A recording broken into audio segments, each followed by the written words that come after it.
Hello, my name is Carol May Whittick. I support women to bloom in midlife with creativity and spiritual life coaching. I'm your host of Her Conversations, Tools for the Awakening. Her is an acronym for Higher Energetic Resonance. This is the optimal state to embody in order to attract our highest desires. What is the awakening? This is the moment in time when humanity rises up out of the darkness. Who is awakening? Each one of us present on earth today, reclaiming our sovereignty, seeking greater possibilities in our reality and looking for solutions. We know being awakened is not a lofty ideal but a necessity. If we can transform ourselves, we can change the world. Guests on Her Conversations will speak to your spirituality, sensuality and soul. Listen to their stories and hear how they are in service to the world. Let their words and these conversations embolden and inspire you. Before going into this week's episode with Veronika Wildová, I just want to invite you to download the midlife meditation I've created. I've created this for you to remind you that your life is a precious gift and reaching midlife is a milestone worth celebrating and marking the start of a new exciting chapter.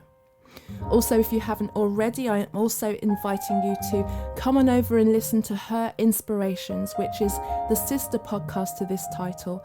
And within each solo episode, I aim to inspire my midlife sisters to recognise and embrace the wisdom of our experience and allow this next chapter and season of our life to be the most free and fruitful.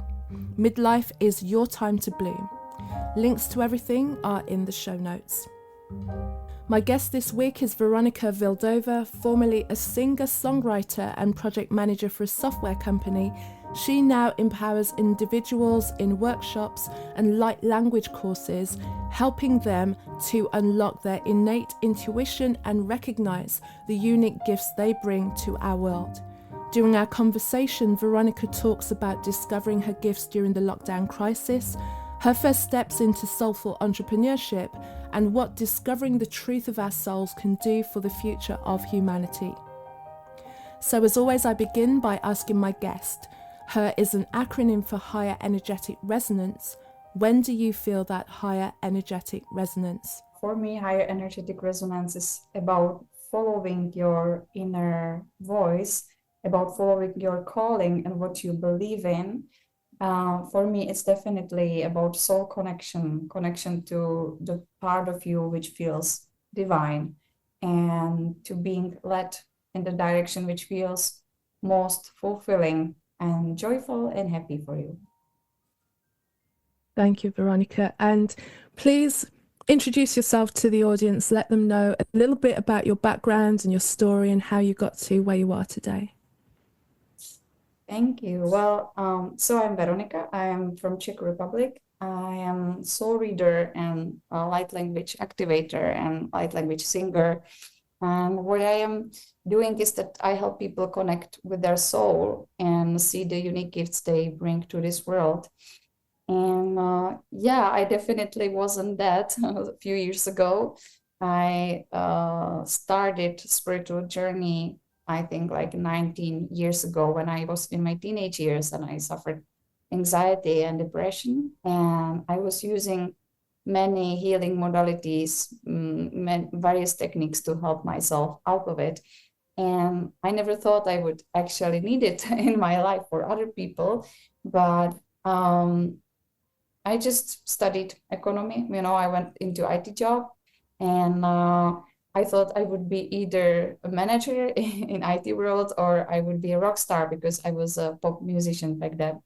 And then COVID hit, and I started feeling like, okay, so what is actually my purpose here in this life, where I couldn't be with my band, I couldn't go to the office. You guys will probably know from your own experience how it went back then. And I felt stripped away from everything which mattered to me. So I found myself in my little flat with my little dog. I was asking, okay, so what is my purpose in this lifetime? And my guides kept telling me, you should connect people with their soul. And at first, I really didn't believe it. I was very hesitant. I thought it was from my ego. And after all those years of spending on healing myself, I I was also scared, honestly. I felt like, who am I to be soul reader or soul connector to other people? So at the beginning, nothing much happened, but I remember I was receiving ads on Facebook and Instagram that I should start my own online course and build my website. And there were all those ads promising, great income and great money and never-ending stream of success. And so I basically spent a lot of money on building my first website. I didn't even know what I was offering. I thought I was offering meditation practice and some light sending and divine connection, but it was all at the beginning. And I must admit that when I started my first ads, nobody bought anything. There was this huge disconnection between my idea of how it would look and how people were actually responding to my ads. And it just didn't work from my point of view. It didn't work at all. And I think it was after 2 years of trying and failing, I was crying on the hill close to my apartment. And I I was desperate because it was at the time when we couldn't go much further than 500 meters away from our flats. So I couldn't, I would be happy to cry in the forest, or somewhere more romantic, but it was very close to my apartment in a dog park. And I was asking my guides, okay, here I am. Why is it's not working for me? I was literally like, God, I spent so much money. I don't have much left, and it doesn't feel like it works. So where the hell are you guiding me? And so I was in a very victim mindset back then. And my guides asked me at that moment, okay, but are you really doing what you want to do? Is this real it? And I had to be honest with myself that no, I was doing, I was making an effort to fulfill somebody else's strategy, and I didn't really do what I felt I wanted to do, which was connecting people with their soul and actually bringing them this feeling of heaven on the earth while connecting with themselves. And I didn't know what was wanted from me back then. I didn't have any great, amazing spiritual vision or spiritual feelings, or heaven didn't open up for me with clear message on the table. But I sat with a few of my friends and I asked them, okay, guys, just sit here. I will try something. And I was there and I asked God, okay, I am here with my friends. Tell me what to do. And nothing happened. And it was very frustrating because I was like, okay, God, now is the turning point. Now it's when I should start seeing or feeling something. And really nothing happened. But I really wanted it more than anything else. And I didn't have anything to lose. So I kept practicing. I kept asking people, okay, could you come over? Could you sit here with me, or can we connect online? And over time, over a few sessions, I focused on this energy in my heart. And I found out that when I name in the most vulnerable and truthful way what I feel in my heart, the story opens up. So at the beginning, I asked for the highest truth, highest good from God, from my guardian angels. And slowly, session by session, I started receiving one tiny image or one tiny feeling. And when I gave it a name in the most truthful way, the image just opened up to a broader horizon, and I could receive more about past lives, about family lines, about what this person is experiencing in her or his body now. And so after a while, I posted on my Facebook page and to all my friends that I'm offering this for free. and that I just want to try it out to see what happens. And people started coming in, and after several sessions, I started charging for it. But still, it was, I think, at least a year or a year and a half from the moment I was able to say, okay, I want to leave my job. I want to do this full time. And yeah, I recorded another course because I still believed that I should balance my income with both sessions and group sessions and online course. And at the moment when my job started to feel really terrible and really demanding and really not aligned with anything else, I was like, okay, I would rather be unemployed for a month than be here for any time longer. So I left the job, and in the middle of the leaving, I started my ads for this new online course on soul reading. And by the end of this month, I knew that I would survive. I still wasn't a millionaire, and I, you know, I don't think this was my ambition at all in the end, but I was happy that I would pay my mortgage, I would pay for food for my dog, and and for me it was miracle because I didn't know anybody else around me who would be doing the same thing, who would be like, people were supportive, but they were in their stable lives, stable jobs. Nobody could give me any advice apart from really expensive mentors back then. So I felt alone in that, and I felt very called in to do it. So that's my little story. It's good. And I'm glad that you like shared all of it, especially that if I think of how long I've been trying to figure out the internet, when I personally first decided that I wanted to try and figure something out, it was way before the time now. So it was 2009 was the last time I had like an office job. Monday to Friday job working for a production company and things like that. And I got made redundant. I really wasn't sad about being made redundant because, like you, I was a musician. So I had this job, and the thing that was good about this job is they had a lot of different like singers, actors and everything, because they knew that we'd be flexible, so we came and went, and part of the job was sales. So as long as you came and sold and made your commission, then you could go and do what you wanted. They made it easy like that. But over time, it kind of started to be too much of my life, and only my art was coming out, in tiny little bits. But I remember when I got made redundant from that, and I was like, okay, I'm free now. Like, I'm not doing that again.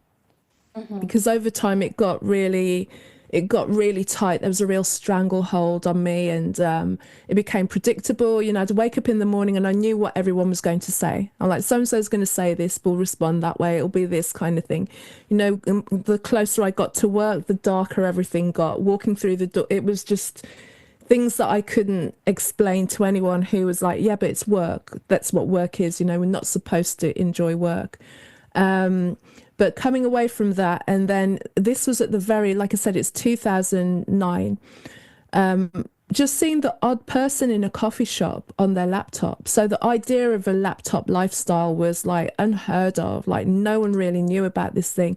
So I went down seeing little ads and stuff, and like, maybe luckily for me, I didn't have that much money. Otherwise it would have all gone on to major, the gurus of the time, and them kind of selling you the thing. So I had to really try and scrape it together myself. And again, I didn't make any big money online, but one of the things that really gave me hope that it could happen is one of the things that I was doing songwriting workshops, and I'd managed to cobble together a website from, I think it was a free WordPress website or something like that. But I'd attached PayPal to it. And also I ran some super cheap ads. It was like pence on the, like super, super cheap. And the day that I got an email to say that someone had bought, just paid £10, was the day that I got really excited, because it wasn't that I made the money, it was that the process worked. And that's all I needed to know. But again, still, you know, I wasn't crushing the 10 grand a month ceiling at that point in any time. And I just went about then, well, what else can I do? I wanted to learn how to do websites, email marketing, graphic design. So I kind of went that route as well. But it just showed me that there was a different way of working in your time, and that kind of really freed me. And also one of the things that it taught me was that sometimes I think we need all of this money, especially when you transition from, you get paid every month, and once your bills are paid, you still have quite a, you know, if you're good, you still have quite a chunk of money left. But even if you don't have that excess chunk, like you said, as long as your needs are met at that moment, you're okay, you know, and then you just, at least you can keep going with your needs being met, and then you kind of broaden out from there as well, which I know is a scary place to be from people who will step away and have like a very kind of roomy income, I call it. You know, you're used to having, you know, like a couple of £1,000 that you don't really need to do anything with at the end of the month, you know, and you can play around with it, you can spend without thinking. And when that goes down, you feel a contraction. But there's a lot of, I think there's, I'm talking from a creative person. I always found that sometimes having a brief or being very narrowed in the things that you can do makes you more creative, as opposed to when you've got all of this time and all of this money, you don't really try so hard. You know, what were some of the things that you were finding within yourself that kept you going and kept you kind of expanding, even though you started in a very small way in terms of like the income that was coming was just meeting your needs? What were you able to do to kind of expand on that as it grew? Oh, thank you. It's very it's amazing question, and thank you also for sharing your story, because it's a great inspiration for me as a fellow musician. I think many of us definitely found ourselves in a spot when we didn't feel like we want to continue with anything we are doing. Definitely, I had many of those moments during my soul reading journey. I think when I started, my patterns around entrepreneurship were very poor because I came from the family of scientists, and my mom is a psychologist, and we were all about helping other people and being in service. And you know, nobody actually believed in I could make any money from my own art. It's the same as with music. The music is a little bit different world, but in the end, when you are a woman, especially, you want to approach your selling from a little bit different angle than it's usual in this everyday world. This world is very, I don't want to say masculine, but when you look at all those ads and strategies, and it feels like you need to push yourself, you need to have clear goals, and you have to have certain KPIs during the 3 months. And if you don't, you feel like you are not doing enough, that you are not enough, that you don't amount to the expectations. At least this is what I see from my world and from the world of my clients who are also trying to change their careers from the full-time and to entrepreneurship. And so yeah, there were many moments when I really struggled, when I didn't know if I am going to be able to pay the mortgage in the next month. Luckily, when I was starting, I was living with my ex-partner, and we would share the expenses. He would sometimes take me to lunch, which was really awesome. So there was at least some place of security. But other than that, every time when I was launching some new product, launching some new workshop, offering new version of my soul reading sessions, every time there was a contraction, every time there was an energy block which I needed to heal, every time it was like also expansion of my own field, my self-worth, my self-love. It was like every step I took, there was this amount of energetic blocks and and blocks of self-esteem and everything, and I had to work with my consciousness, awareness, and divine guidance to get through it. And it was like that the first year, especially when it came to money, and there are also all those patterns of the work needs to feel hard in order for it to have any value, and because I saw my parents all the time so exhausted from their work, so I was like, okay, who am I to experience income which would be easy and joyful? And so I had to change all those patterns, and it was a lot. It was like running a marathon or going up to the greatest hills. And I was always looking at other people, other entrepreneurs, or entrepreneurs from United States or great from Great Britain, and I was like, okay, they feel like they have all this shit cleared up, they feel like they are so okay with money, or it looks like it from their ads and from their website. It looks like they are not afraid to charge a lot, and they feel so self-confident, and how the hell did they do it? And sometimes definitely, yeah, I felt very like, why it's so hard for me to clear my path, to feel aligned, to, yeah. And I remember one point when I did many soul reading sessions a week, just from the fear of money, from fear of lack of money. I think it was 2 or 3 soul reading sessions a day. Each of them was hour and a half. And it started to be very, very demanding on my body and my energetic system, because during the soul reading session, I have to be tuned to the very subtle energies. I am hyper empathetic to everything which is going on with in the person's life. I was like, okay, God, I am doing my calling full time. Thank you very much. But it doesn't work for me. Something needs to change. And it was also the time when I was called to starting teaching light language and open myself to divine feminine energy and all this receiving energy, and clearing my sexual wounds around how worthy I am as a woman and as a person who receives from universe just from being alive.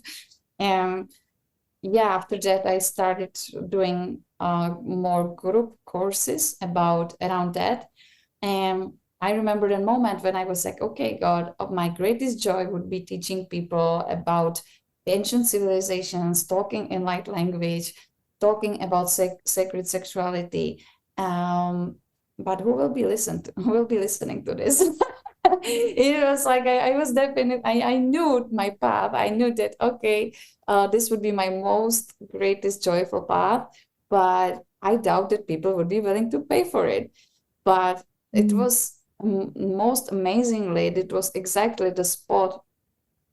Like, my clients were very interested exactly into this. So I built several group sessions from that inspiration. And that was the time when my income raised to the point when I was able to start it. I started traveling again. I started buying better food for myself, and I got out of this loop of deepest fear of that I will not survive. So yeah. Yeah, thank you. What I wanted to add on to that, I think one of the things that maybe doesn't get spoken about enough is the fact that entrepreneurship requires a deep amount of personal work, spiritual work, clearing and healing, in order for you to show up authentically and to actually feel worthy of all the things that you're requiring, like what you're putting your name behind, how you're showing up, and showing up in the energy of I'm the expert here, and not in a way that is egotistical, but in a way that is, this is who I am, this is what I represent, I have the wisdom, I have the expertise, and this, I'm worthy of this, this is what my services are worth. And if you are investing in me, what I'll give you back is I'll pull back more and more, because I know that that's many of the areas that I've had to do, especially about worth and about charging, and in the early days when people were asking me what how much would it be for a website, I'd be like, well, how much would it be? And kind of still kind of falling back into employee mindset and how employees are calculated, for their time and their space. Whereas I had to take into account, it's not just me going somewhere and working. I have to think about not just my time, but the fact that it's my electricity, it's my, there's so many other little things. And also it's my level of knowledge, and not just the fact that I can turn something around very quickly. And I think that one of the things as well for me was, because I could turn something around very quickly, I didn't factor in the value I was presenting to someone. And especially when you're doing things online, because everyone's like, oh, I could build a website for that price. I'm like, well, go ahead and do it, but don't come and ask me to do it. And then, because I can do it in a matter of hours, I can give you something very basic very quickly, assume that giving me like a little bit of money is okay just because it was done quickly. It's taken me a long time to be able to do it so quickly and accurately, and then realizing that and factoring that and getting through my own stuff, because I had a similar thing around money because of growing up and just there never quite being enough or it running out, and that kind of like charge around money as well, and not knowing how to handle it when I had it, so that then not knowing how to ask for big numbers, because big numbers just seemed like what other people did. So it's real deep personal work, spiritual work, healing, soul work, all of those things, because the people who are really flying authentically have kind of found that part. But I mean, talk about that with regards to yourself, but also I want to hear about why you see the importance of more people connecting to their soul at this time in humanity's time. Well, for me, it's definitely the importance of more people feeling happy and fulfilled with who they are right now. And in every soul reading session, no matter what this person did or what this person feels, their soul is always very kind and accepting and non-judgmental. Sometimes people feel like, okay, if I connect to the real voice of my soul, what it's gonna say? Does it gonna say like, oh my God, you failed, like this parent voice in your head, which you sometimes hear, like, what are you doing with your life? You are a terrible mother, or oh my God, we should have been out of this job like 2 years ago. What are you doing? No, and that's always never like that. Sometimes people feel bad about themselves, about their relationships, about their job, about what happens in their life. Sometimes, especially very sensitive people, very empathetic people, which are there are more and more of them as a consciousness rises on the planet. People just don't feel happy in their jobs because they are collecting the energy of everybody else in the company. They are healers, even though they don't want to be, even though nobody asked them. Their body is automatically collecting the energy, purifying it, because this especially goes for angel souls, for souls who have this angelic kind of blueprint. They kind of use their body, their energy, to help everybody else, to get everybody else closer to divine energy, and they forget about themselves very often. And I think this understanding of your soul blueprint, this understanding who you are as a spiritual being, helps you to accept yourself more, helps you to love yourself more, and to understand, okay, some things happen in my life in this way, and who cares? This was my journey, and this is why I am where I am right now. And the thing is, when you look at the world the way it is now, people are caught up in thoughts, in ideas, in trying to earn more money, in being more successful on TikTok, OnlyFans, you name it. Like the world sometimes feels like it's going out of their mind completely. Soul connection is the cure in a moment when you feel like, okay, no outer things are fulfilling me anymore. It just like, no matter what I buy, no matter who I date, no matter where I am, it just doesn't feel fulfilling. And the world is screaming at me that I should buy and experience more stuff. Yet I still doesn't feel like this makes me happy. So what is wrong with me? And the answer at that point is, you are enough as a being. Your energy, your energy you bring to this world as a being is enough as it is. And when you practice how to connect to the state of I am enough, I am this energy beyond all the thoughts, all the feelings, I am this divine spark, and I can follow and trust this divine spark. It just clears your path, and it brings the sense of purpose to your life, no matter where you are. And the best thing about this is that you actually, when you follow this path, you should feel better and better and better. Over time, there will be definitely ups and downs, but you will feel more and more lighter in your life.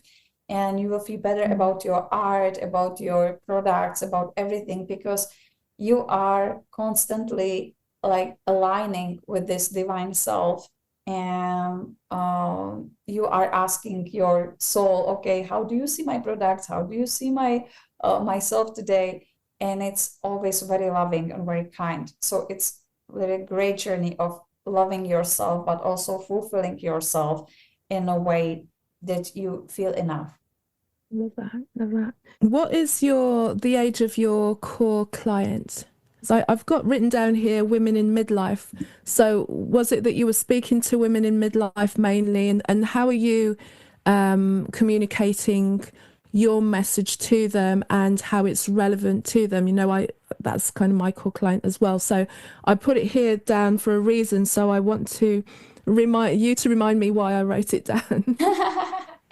Yeah, I think actually this was the post of yours, which was very resonating with me and my work, that you were talking about midlife women.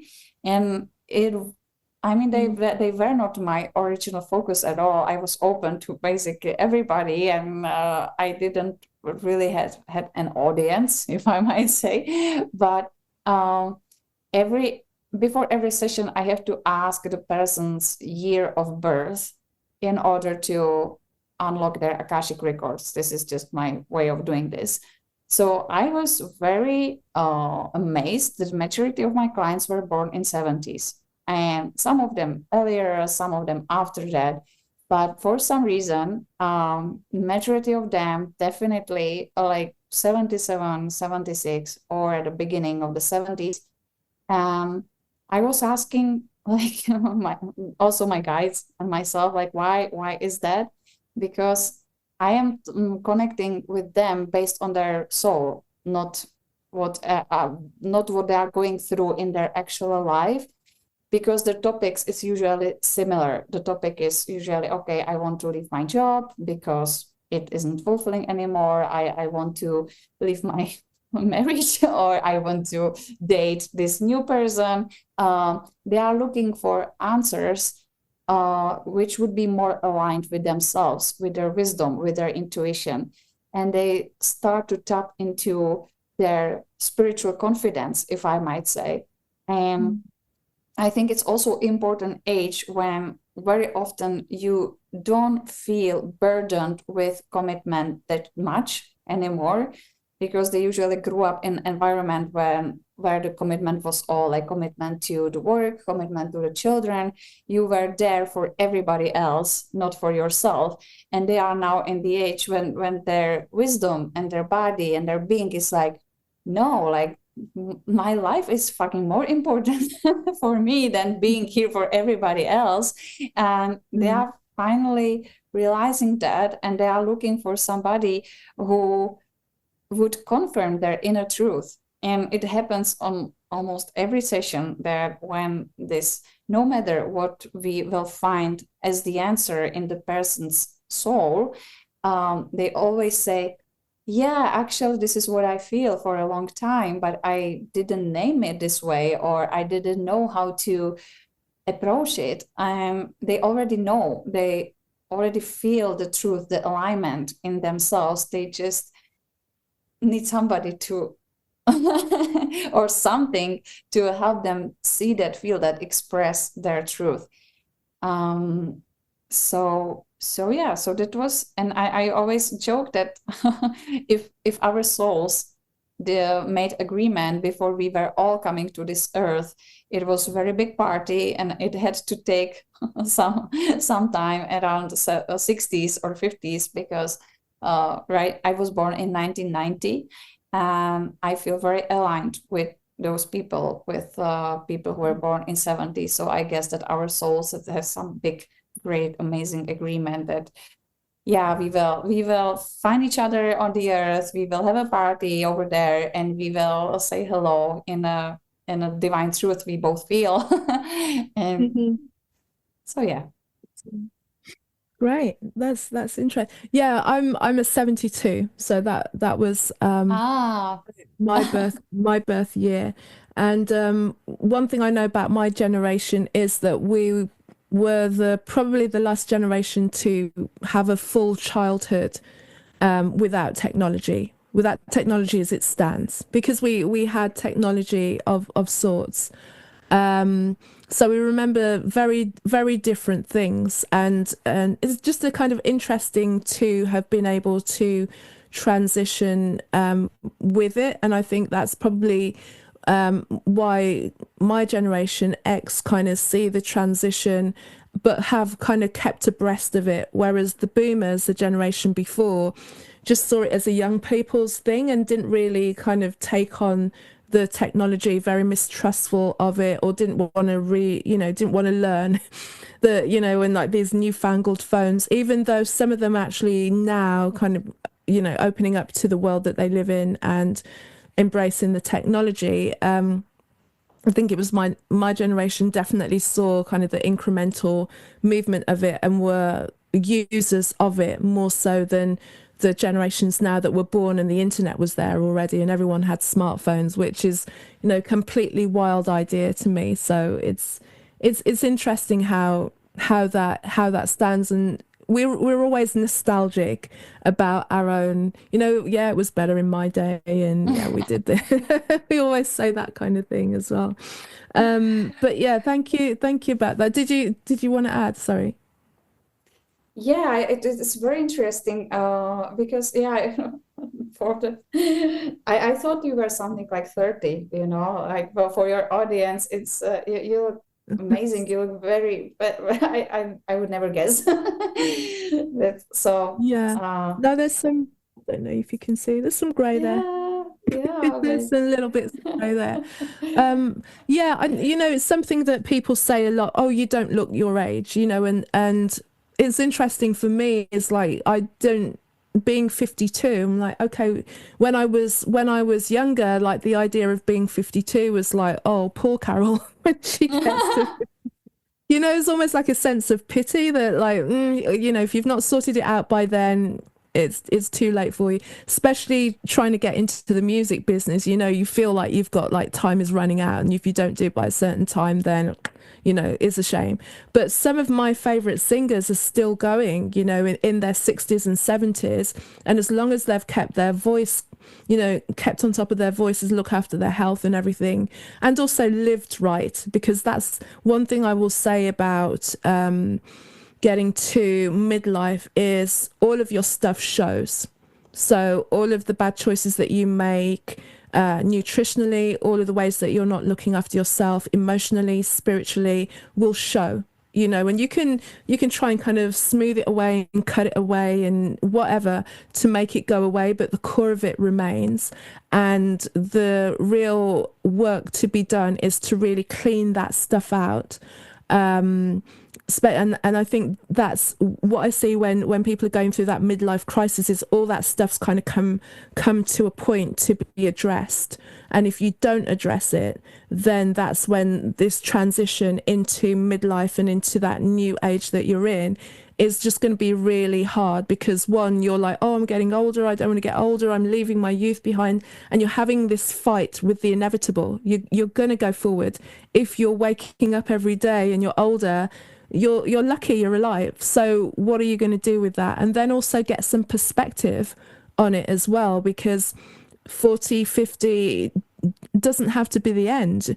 If you look after yourself, you could have 30, 40, 50 years more of life. So if you're having a freak out when you've still got 50 years to go, then you have to kind of readjust your thinking and really look at how you want to live your life, and I think make a choice about it as well. A choice about how you speak about yourself, and a choice about how you want to live. I've made the choice that this is the middle, and I'm going to try and get to the other side, or as close to 100 as possible, because like women in my family get there, they get into their 90s very easily.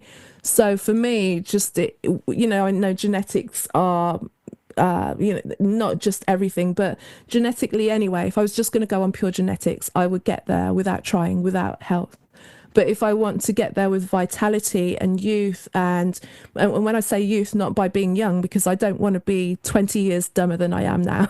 Like those 20 years have been a lot of hard lessons. But youth in terms of like that energy and that curiosity and that wonder about the world and what I can be, then I would like to think that I'm going to have some fun over the next 50 years, but you have to approach it like that. And then also, like you say, connect to your soul, do the work, address the things that turn up.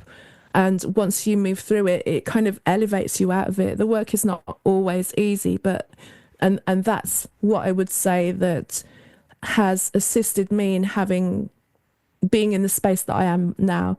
And by no means saying that I'm perfect and standing here high above everyone else. I'm just saying these are the things that I do to live in the way that I'm living right now. And it seems to work.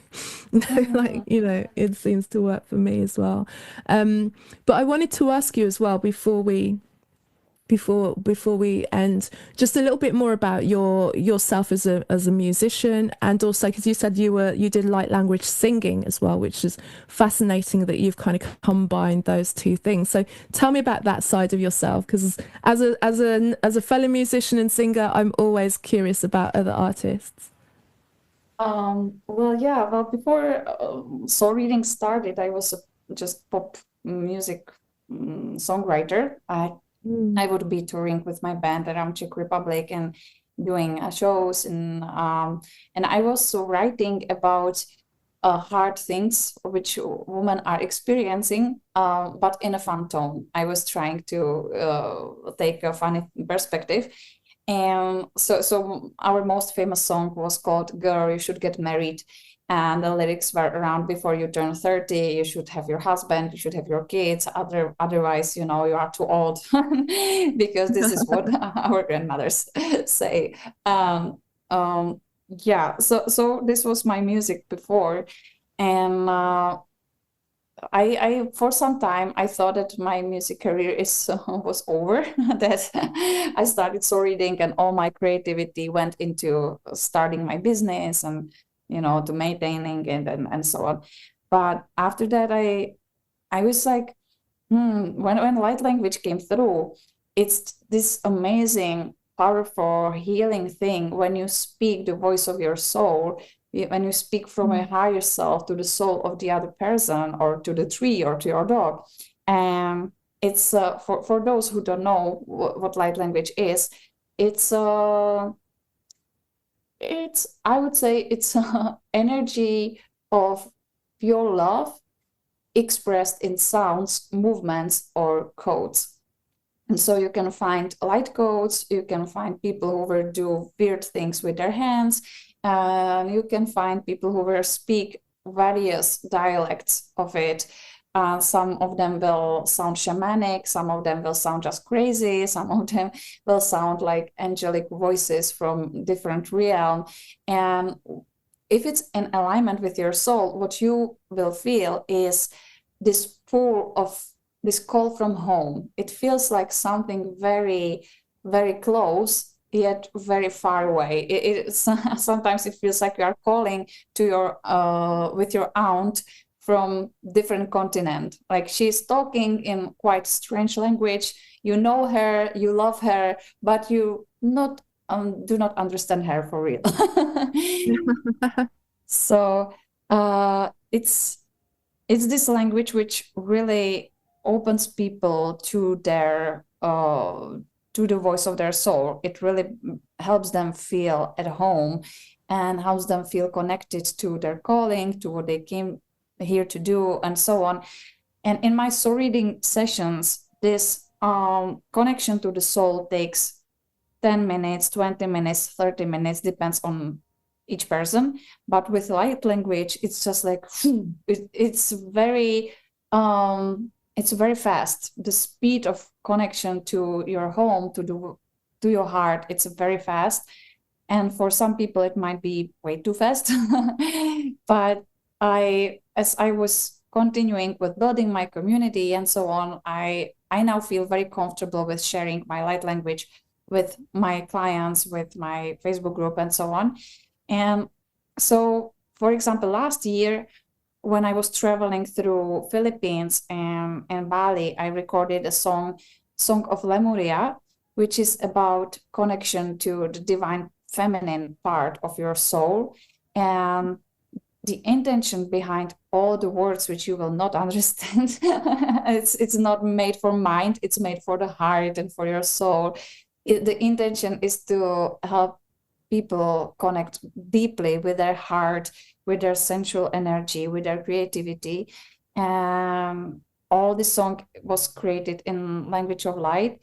And now I am recording songs about also healing the inner child. And my last song is about Christ consciousness. And what I'm doing when I'm channeling those songs is I tune fully with my being to divine energy, to love which I feel, and I'm translated with sounds. And yeah, my songs are now 10 minutes long. If it needs to be 10 minutes, then it needs to be 10 minutes. I'm sure, if that's the intention and that's the space that your songs are coming from, there may be 10 minutes, but no one's going to be sitting there going, oh, this is long. You kind of, I would imagine that you just kind of get into where it's taking you, and the time falls away and it's all about the connection and the experience. So is it possible for people to hear your music and your songs? And also, how can people connect with you in general? So tell us all of those things. Yeah, so I have a YouTube channel which is called Veronika Soul Reader, and I have there few videos in English too, how to connect with your soul, how to connect with your guides, and some just basic educational stuff. And yeah, I have my website when you can find other information about soul reading, and some soul connection guide will be there too. And yeah, on the YouTube I have a playlist with my light language music, and it's basically just a prayer in songs. It's if you feel connected to this, or if you resonate with this idea, with this kind of music, I think it can help your soul awake and remember some new stuff. So yes. Perfect. Sounds great. Veronica, thank you for sharing your story and news about your gift as well. And I really enjoyed speaking to you and just connecting with another artist today. So thank you so much. Thank you so much, too, and thank you for the work you do. And it was very lovely to meet you and learn about your work and your audience. And I wish you all very, very nice day. Thank you. Thank you, Veronica, for sharing your story with me, and thank you for listening. If you enjoyed my guest, please feel free to share this episode with somebody you feel will benefit from the wisdom of my guest. And also feel free to leave a review if you're enjoying the series. You can find out more about me on my website, that's carolmaywhittick.com, carolmaywhittick.com.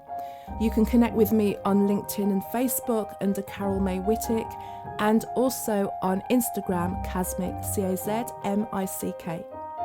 So until the next week, take care.